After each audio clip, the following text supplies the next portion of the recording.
Good morning. आपल्यासाठी घेऊन आले मस्त गोष्ट. गोष्टीचं नाव आहे गर्वाचे घर खाली. एकदा एक कासव आणि ससा यांनी धावण्याची शर्यत लावायचं ठरवलं. मग त्यांनी एक रेष ओढली. जो पहिले त्या रेषेपर्यंत पोहोचल तो जिंकणार. आणि मग 1, 2, 3 शर्यत सुरू झाली. ससा खूप धावत होता, जोरजोरात जोरजोरात. खूप ससा पुढे निघून गेला. कासव मात्र हळूहळू चालत होतं. मग सशाने एकदा मागं वळून बघितलं. अरे, कासव तर खूपच महाग आहे. ते कशाचा जिंकत आहे? जिंकणार तर मीच.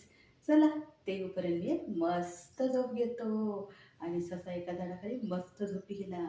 इकडे कासव मात्र हळू चालत राहिलं. आणि बघता बघता त्या रेषेपर्यंत जाऊन पोहोचलं. आणि इकडे ससा जेव्हा झोपेतून उठला, अरे, कासव कुठे? झी असा जोरजोरात धावू लागला. आणि बघतो तर काय, कासव जिंकलं. ससा मात्र पळता येत असून सुद्धा हरला. म्हणून कशाचाही गर्व करू नका. Thank you.